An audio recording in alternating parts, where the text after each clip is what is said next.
The ventilation shaft smelled like burnt circuits, and Dennis Park's knees hurt from crawling. He twisted another bolt loose and muttered complaints that nobody could hear. Working maintenance on Meridian Cross meant squeezing into spaces where no reasonable person should fit. The pay was decent, though, and the station housed more alien species than anywhere else in the galaxy. Dennis found that fascinating even after 2 years of fixing their plumbing and air filters. A sound pierced through the metal walls around him. High-pitched and desperate, it made his teeth ache. Dennis dropped his wrench and pressed his hands over his ears. The noise came again, longer this time, and the walls vibrated. His tools rattled against the floor of the shaft. His radio crackled. "All personnel, this is Station Commander Wells. We have a situation in the diplomatic sector. The Draconix royal family requests privacy. Avoid sections 12 through 15 until further notice." Dennis knew about the Draconix. Everyone did. Dragon-like beings who ruled 17 star systems and had warships that could crack planets. Queen Ishara herself was visiting the station with her mate. Rumor said she'd laid an egg here, which seemed odd since dragons usually nested on their homeworld. The wailing sound came again, and this time Dennis felt it in his chest. Something about that cry made his heart twist. He'd heard distress before, plenty of times, but this was different. This sounded like pure fear wrapped in loneliness. Without thinking much about it, Dennis started crawling toward the sound instead of away from it. The shaft opened into a maintenance corridor near Section 14. Dennis climbed out and dusted himself off. Red lights flashed along the ceiling. The wailing was louder here, coming in waves that made the floor tremble. Through a viewport he could see the diplomatic wing where visiting dignitaries stayed. Royal guards stood at every entrance, their scales gleaming purple and silver. Dennis should have left. He had 17 other repair orders waiting. But that sound pulled at something deep in his mind.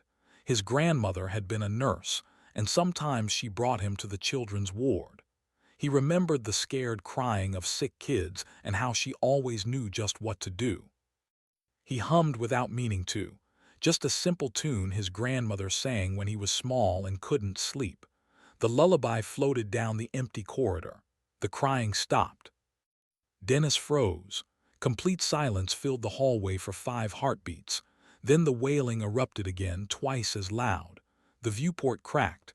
An alarm shrieked overhead. 2 Draconix guards appeared from nowhere. Their clawed hands seized Dennis by both arms. He yelped as they lifted him off his feet. They moved fast, carrying him through security doors that opened at their approach. Dennis tried to explain, but the guards said nothing. Their faces were impossible to read, reptilian and ancient. The royal quarters were enormous. Gold and crystal decorated every surface.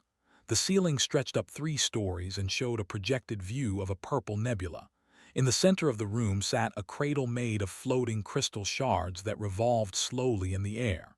A tiny creature thrashed inside it, copper scales catching the light. It opened its mouth and screamed. Dennis understood now. This was a dragon baby, newly hatched and clearly unhappy. Queen Ishara stood beside the cradle.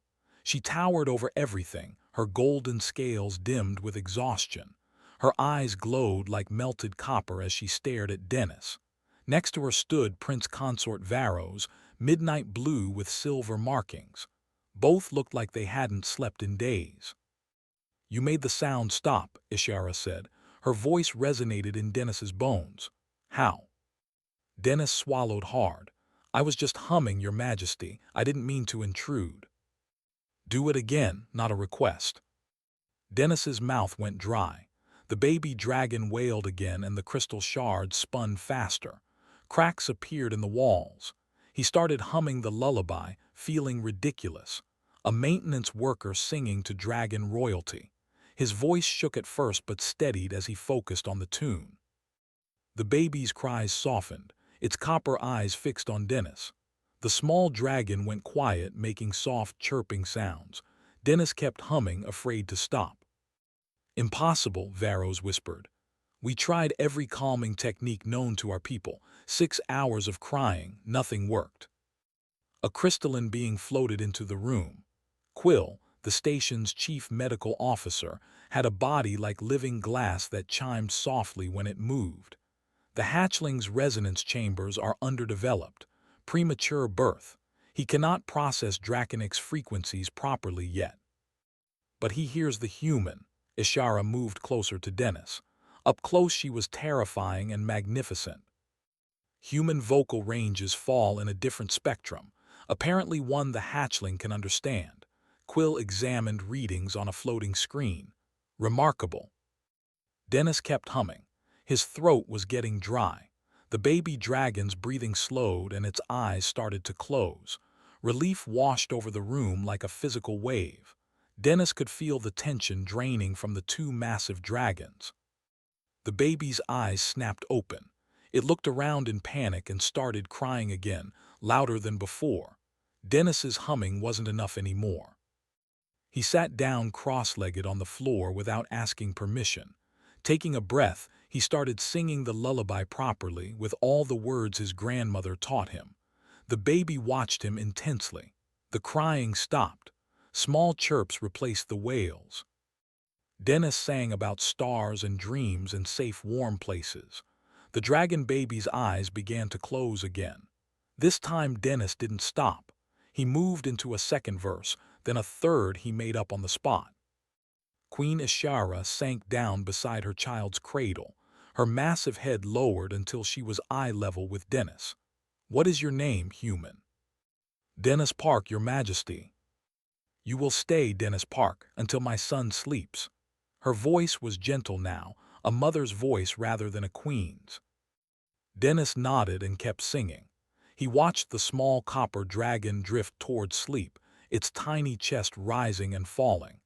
Outside the viewport, the station continued its routines. But here in this crystal chamber, a human maintenance worker sang an ancient lullaby to a dragon prince. Sometimes the galaxy surprised everyone. 3 days of singing had turned Dennis's voice raspy. He sat in a comfortable chair now instead of on the floor, courtesy of Queen Ishara, who seemed to understand that humans needed furniture.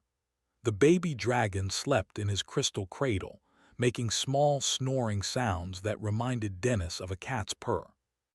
The door chimed and Rebecca Stone walked in carrying a water bottle. She worked in the station's botanical gardens and had a voice that made hardened security officers stop to listen. "Your shift, Dennis. Get some rest." Dennis stood carefully. The baby stirred but didn't wake.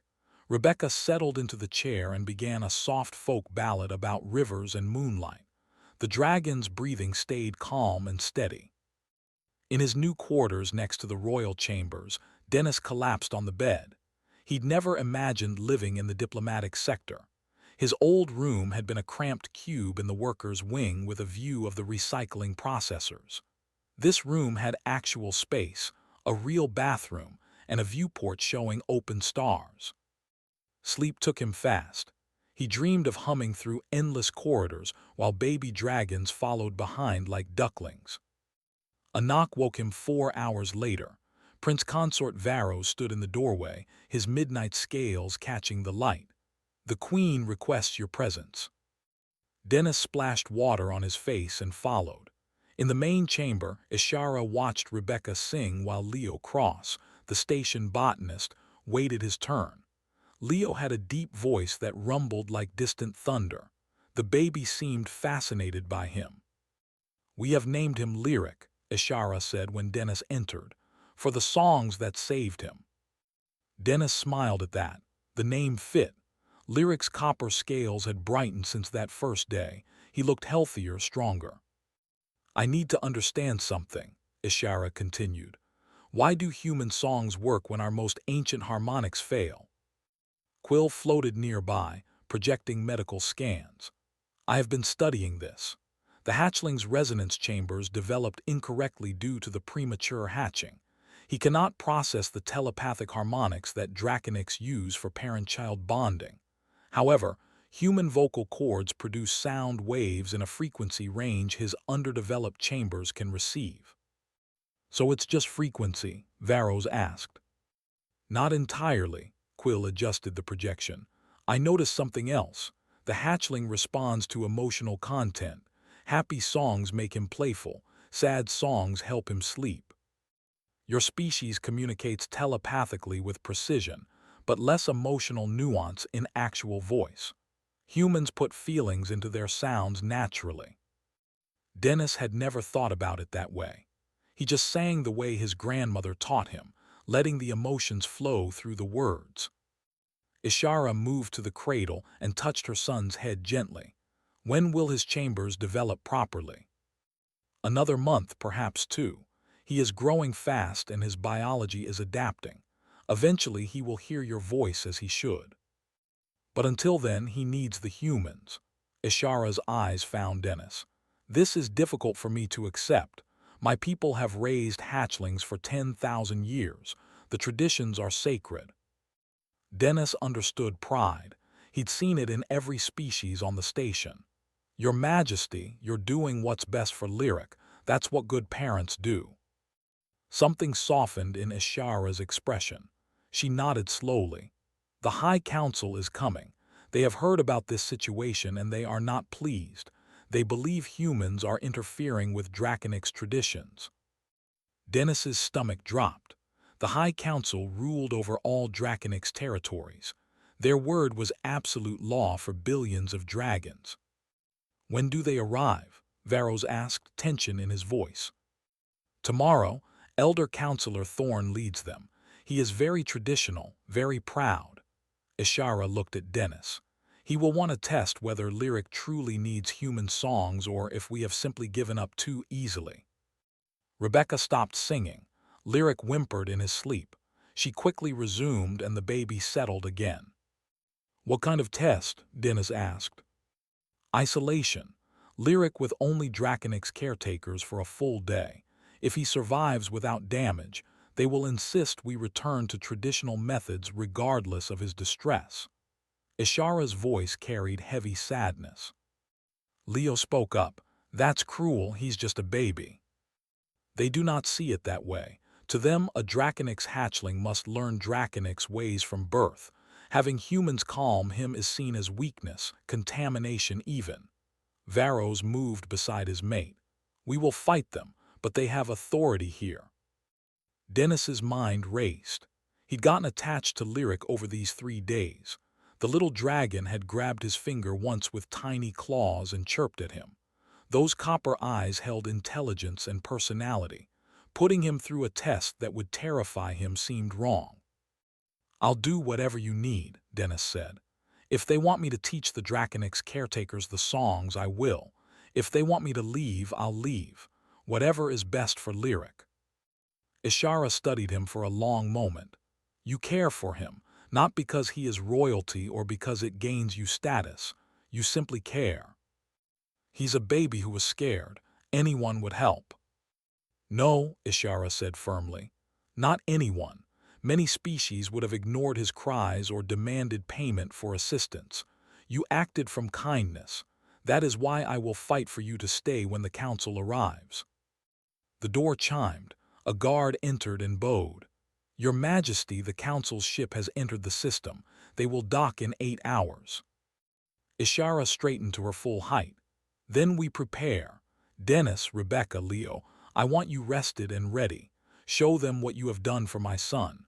Show them that strength sometimes means accepting help from unexpected places. Dennis returned to his quarters but couldn't sleep. He kept thinking about Lyric alone and crying, kept imagining those small copper eyes looking around for someone to sing to him. The baby didn't understand politics or tradition. He just understood fear and comfort. 8 hours felt like not nearly enough time. Dennis pulled out his personal screen and started writing down every song he knew, every technique that calmed Lyric, every observation about what worked. If he had to leave, at least he could give the Draconic's caretakers a proper guide. Outside his viewport, a massive ship approached the station. Gold and crimson, ancient and powerful, the High Council had arrived. 5 dragons filled the royal chamber and made it feel small. The High Council members were ancient. their scales marked with patterns that came only with centuries of life. Elder Counselor Thorn was the largest, dark red with black markings like old scars. His eyes held no warmth when they settled on Dennis. "This is the human," Thorn's voice rumbled. "The one who claims to calm a Draconix hatchling better than our own people." "I don't claim anything," Dennis said, trying to keep his voice steady. "I just helped however I could." Thorn moved closer. His breath smelled like hot metal. "Humans are a young species, barely 3 centuries since you left your homeworld. What could you possibly know about raising a dragon?" "Nothing about raising dragons, sir, but I know something about scared bobbies." Another counselor, pale silver with gold eyes, spoke more gently. "I am Counselor Myra. We do not come to punish human. We come to ensure the hatchling receives proper care according to our traditions." Rebecca stood nearby, holding Lyric, who was awake and chirping happily. She'd been singing to him when the council arrived. Lyric reached toward Dennis with small clawed hands. "The attachment is already formed," Thorn observed coldly. "This is precisely the problem. A Draconix prince should bond with his own kind, not with mammals." "He's bonding with anyone who comforts him," Ishara said sharply, "because his biology requires it. We did not choose this situation. You chose to allow human interference rather than persist with traditional methods." Thorn circled the cradle. "I propose a test. 24 hours with only Draconix caretakers. No human contact. If the hatchling survives without psychological damage, we return to proper protocols." "He will suffer," Varro said. "That is not a test, it is torture. Dragon hatchlings are resilient. Our ancestors raised young in far harsher conditions than a comfortable station." Thorn's eyes challenged anyone to argue. Dennis felt anger building, but Quill floated forward before he could speak. "From a medical perspective, the test poses risks. The hatchling's stress levels could damage his developing neural pathways." "Then the humans should have taught you their techniques well enough to replicate." Thorn looked at Dennis. "Can you teach Draconix caretakers your songs?" "I've written everything down. The songs, the techniques, when to use each one." Dennis pulled out his screen. "But I don't know if it will work the same way. Singing isn't just about the notes." "We shall see." Thorn nodded to 2 younger dragons who entered the chamber. "These are trained hatchling caregivers. Teach them." For the next hour, Dennis worked with the Draconix caretakers. He sang each lullaby slowly so they could memorize the melodies. They tried to copy him, but their voices came out wrong. Too resonant, too harmonic. The sound was beautiful but alien. Lyric watched from Rebecca's arms, tilting his head curiously at the strange attempts. "He does not respond," one caretaker said, frustration clear. "The frequencies are close, but something is missing." "It's the emotional tone," Dennis explained. "When I sing about safe places, I think about my grandmother's house. When I sing about stars, I remember looking up at the sky as a kid. The feelings have to be in the voice. Draconix do not communicate emotion through voice. We use telepathy for that." The second caretaker looked defeated. "I do not know how to put feelings into sound." Thorn observed all of this with an unreadable expression. Finally, he spoke. "The test will proceed regardless. Place the hatchling in the nursery chamber with these caretakers. No humans for 24 hours. "No," Ishara stepped between Thorn and the cradle. "I am his mother and queen of this territory. I refuse." "You would defy the High Council for the sake of human involvement." Thorn's voice dropped dangerously low. "I would defy anyone who demands I harm my child to satisfy tradition." Ishara's scales brightened with inner fire. "Lyric is premature. His biology is different. He needs what he needs, not what our pride wishes he needed." The chamber fell silent. Counselor Myra finally spoke. "There is wisdom in the Queen's words. Perhaps we have become too rigid in our thinking." "Rigid?" Thorn turned on her. "We preserve our culture precisely because we do not bend to every difficulty. If we accept human methods now, what next? Human values, human ways of thinking. Would that be so terrible? The question came from Varros. Humans have built a peaceful multi-species society in only a few centuries. We have been at war with 4 neighboring civilizations for millennia. Dennis hadn't known that. He looked at Ishara with new understanding. She wasn't just protecting her son. She was protecting what he represented, a possible bridge between old dragon ways and something new. The test happens, Thorn declared, but I will reduce it to 12 hours as a compromise. If the hatchling suffers significantly, we reconsider. Ishara looked like she wanted to argue more, but Varros touched her gently. 12 hours we can monitor closely, and we stop it early if needed. Reluctantly, Ishara agreed. Rebecca carried Lyric to the nursery chamber while Dennis followed with the 2 Draconix caretakers. The room was smaller, warmer, with soft lighting. A smaller crystal cradle waited there. Dennis held Lyric one last time. The baby chirped at him and grabbed his finger. I'll see you soon, little guy. These nice dragons will take care of you. Lyric's eyes watched him, intelligent and trusting. Dennis sang him one verse of a lullaby and placed him gently in the cradle. He showed the caretakers the written instructions one more time.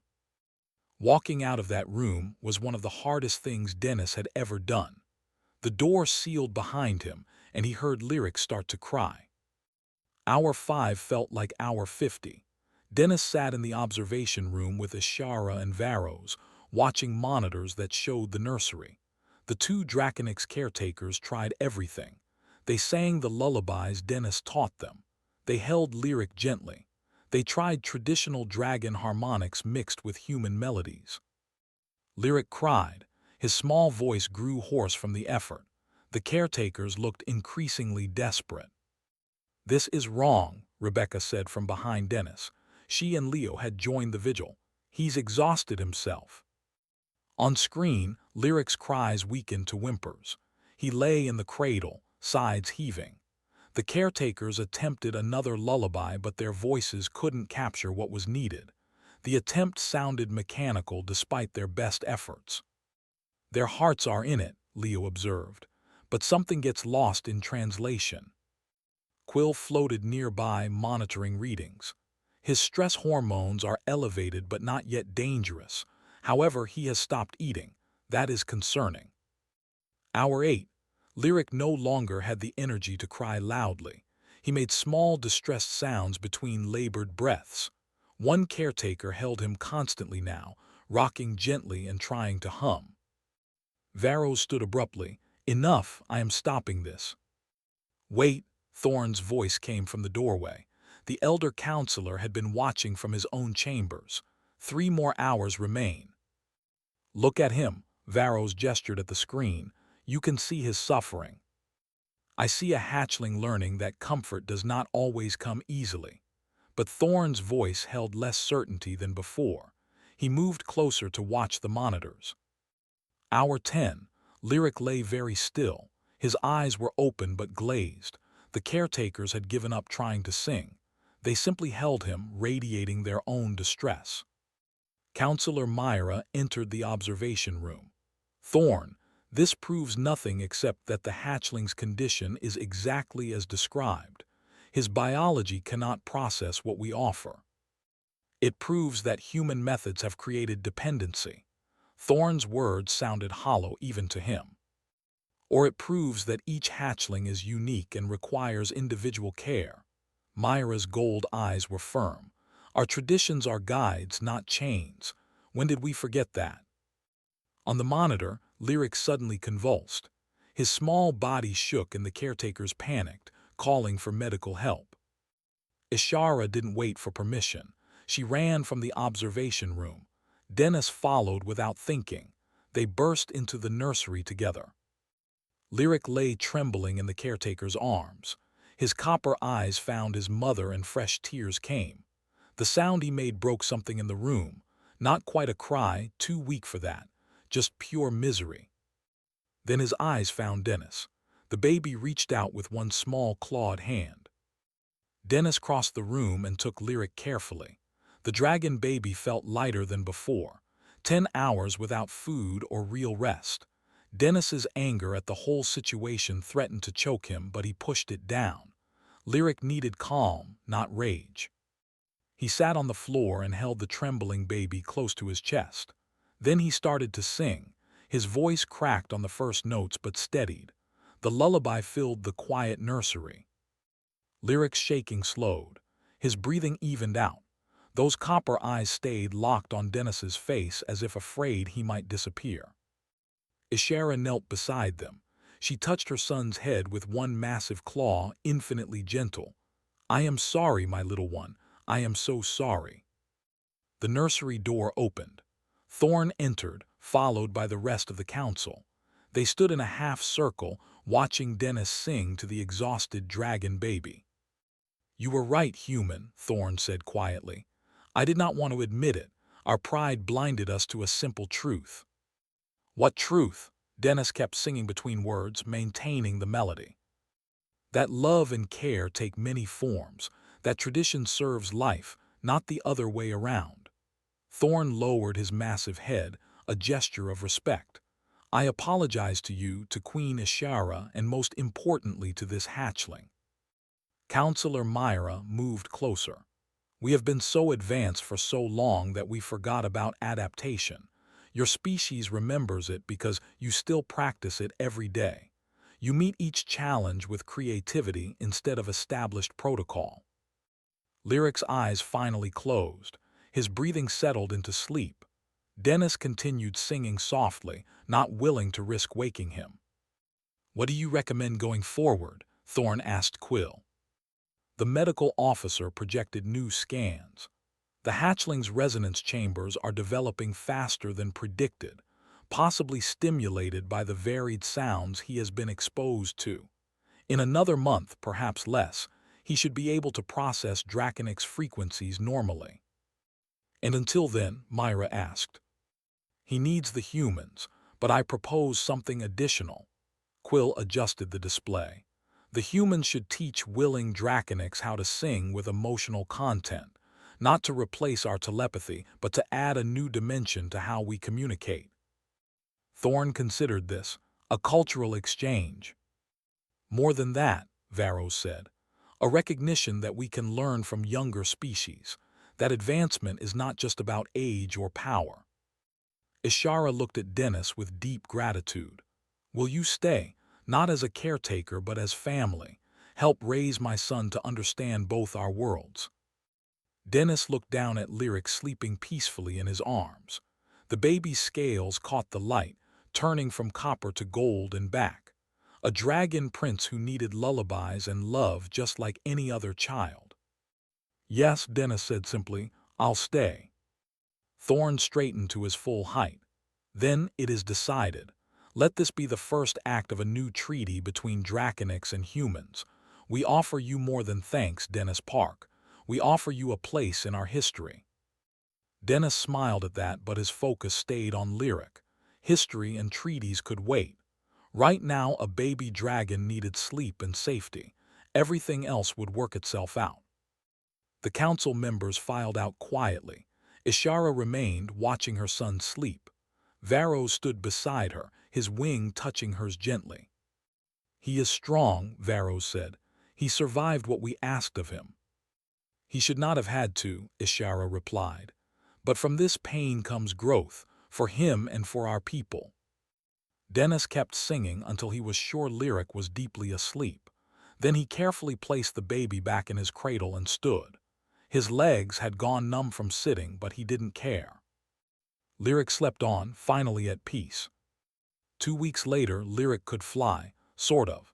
He managed to get about 3 feet off the ground before tumbling back down. Each attempt made him chirp with frustration, but he kept trying. Dennis watched from a cushioned chair, ready to catch him if needed. "Again," Lyric said. His first real word had been Dennis, but his vocabulary grew daily. Dragon Bobbies learned fast when their brains developed properly. "Again," Dennis agreed, "but remember to spread your wings more." Lyric launched himself upward with determination. This time he made it 5 feet before gravity won. Dennis caught him and the baby dragon laughed, a sound like wind chimes. Ishara entered the room with Rebecca and 3 young Draconic students. The cultural exchange program had started small, but interest grew quickly. These 3 dragons wanted to learn human communication methods. "Watch how Rebecca uses her voice," Ishara instructed her students. "The emotion flows naturally with the words." Rebecca sang a cheerful song about flying. Her voice rose and fell with joy. The Draconic students tried to copy her, their faces scrunched in concentration. They produced sounds that were technically correct but felt empty. "Think of something that makes you happy," Rebecca suggested. "Really picture it in your mind while you sing." One student, a young green dragon named Petra, closed her eyes.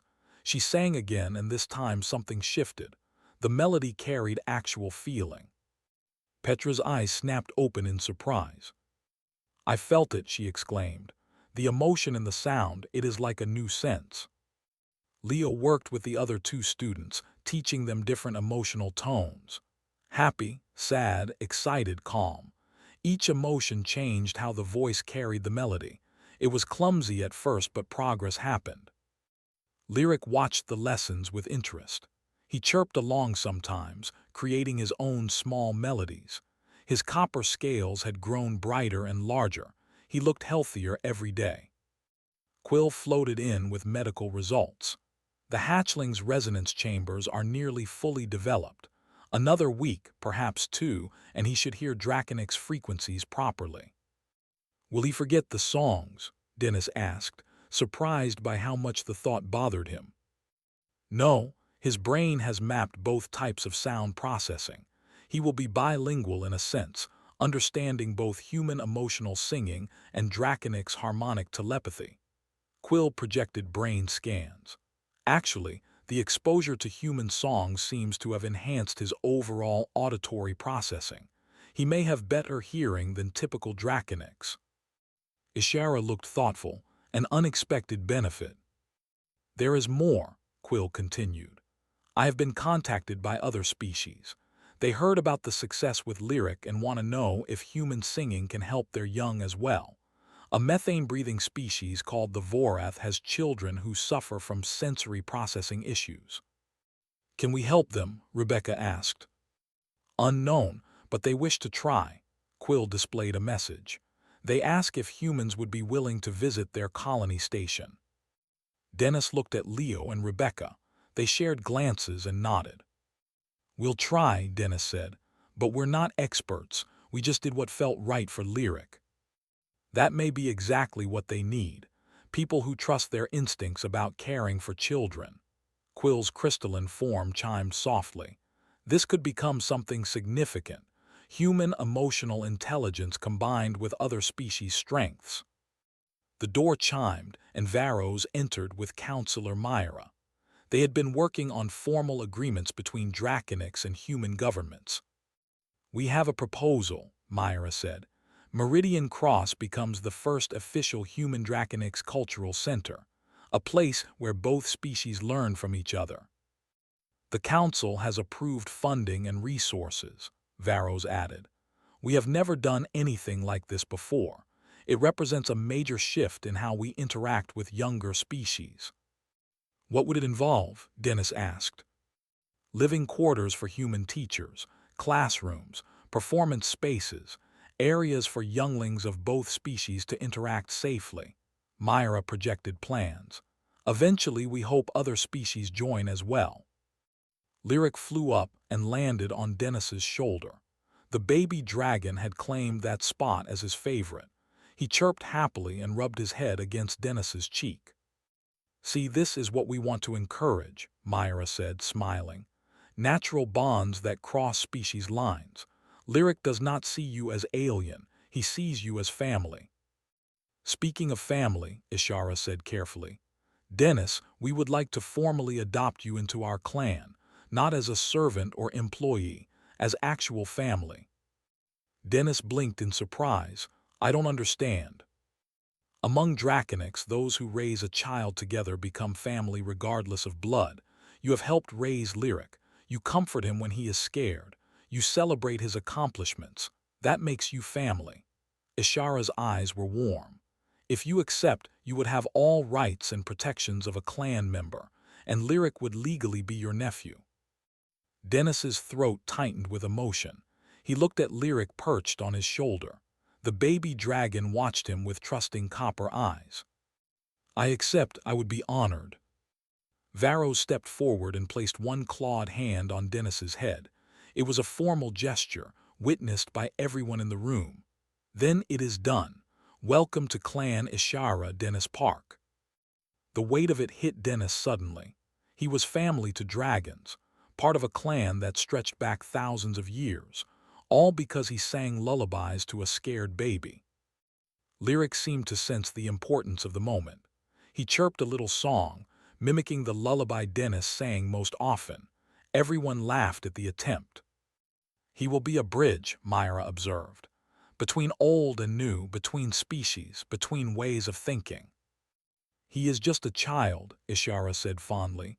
Let him be that first, the rest will come naturally. Dennis agreed completely. Lyric didn't need to be a symbol or a bridge. He just needed to grow up happy and healthy, understanding both his dragon heritage and the human songs that saved him. The Draconic students continued their lessons with Rebecca and Leo. Their voices improved with each attempt. Petra managed to sing a whole song with genuine emotion, and everyone applauded.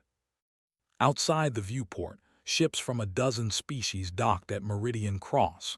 The station had always been diverse, but now it felt different, more connected.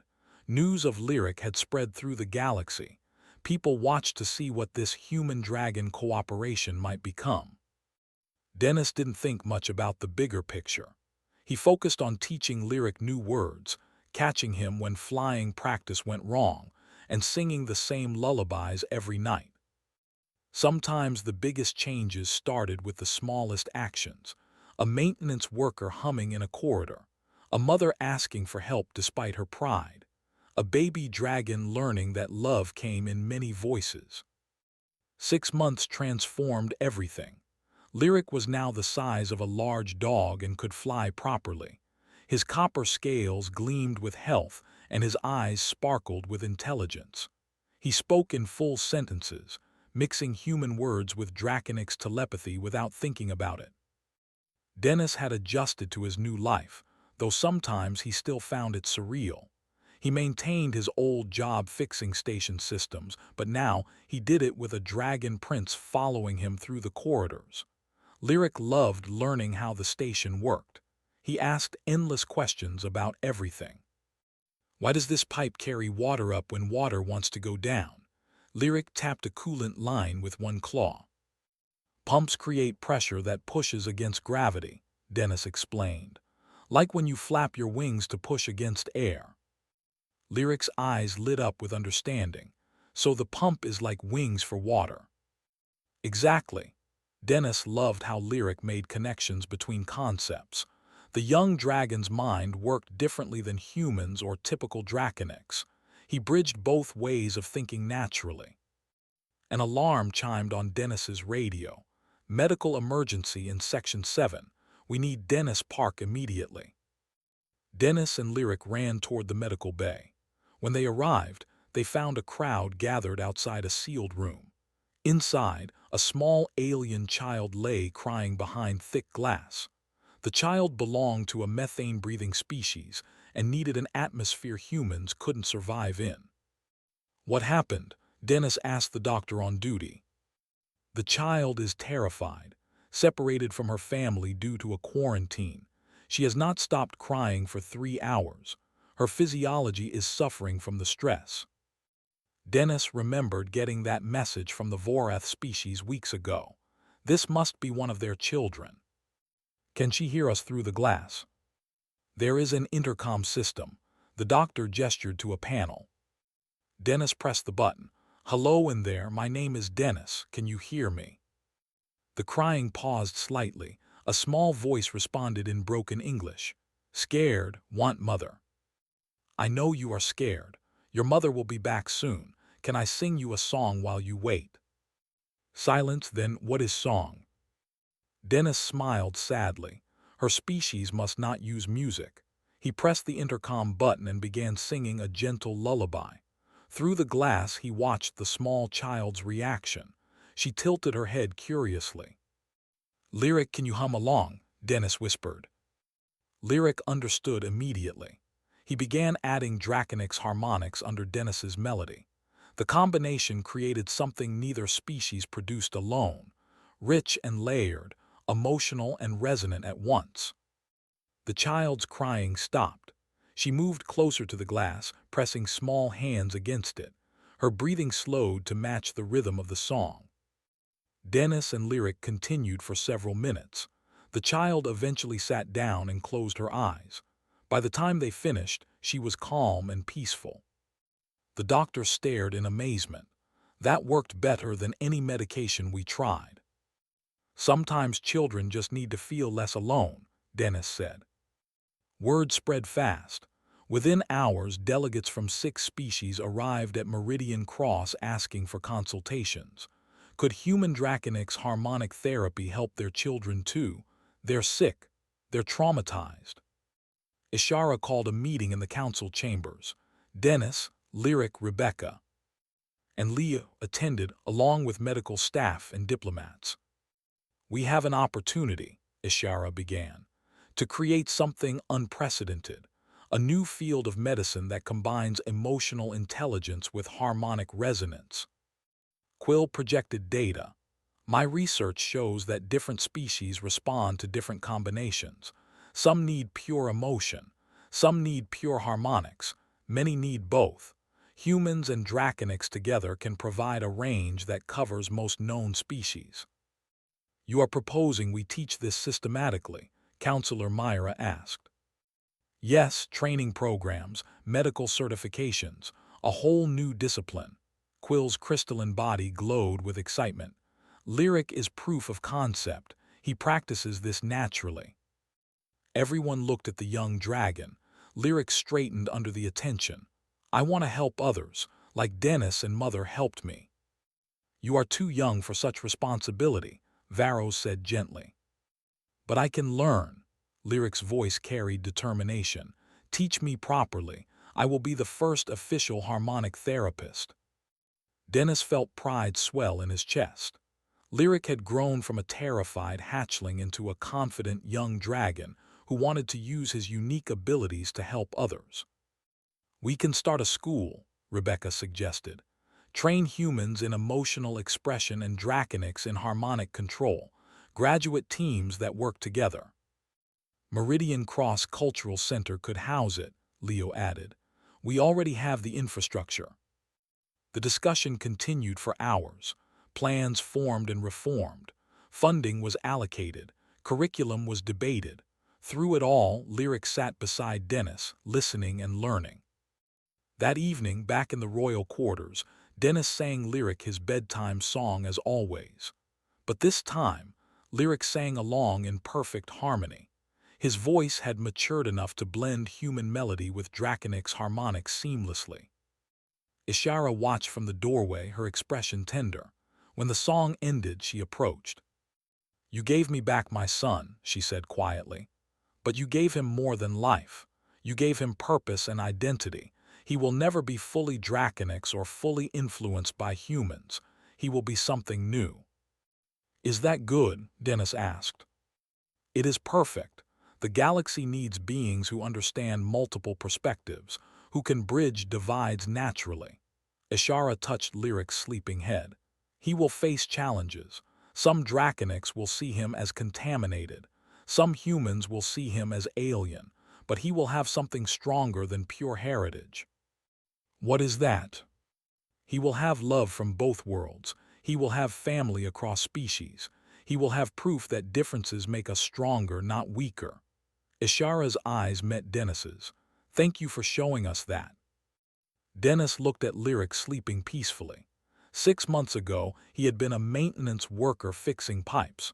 Now, he was part of something that might change how species interacted across the galaxy. But at the core, nothing had really changed. He still sang lullabies to a child who needed comfort. He still showed up every day to help however he could. The scale had grown, but the principle remained simple. Take care of those who need it. Share what you can offer. Accept help from unexpected places. Outside the viewport, the station glowed with lights from 1,000 different worlds.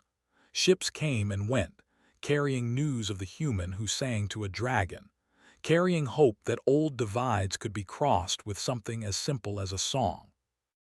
Dennis pulled a blanket over Lyric and dimmed the lights.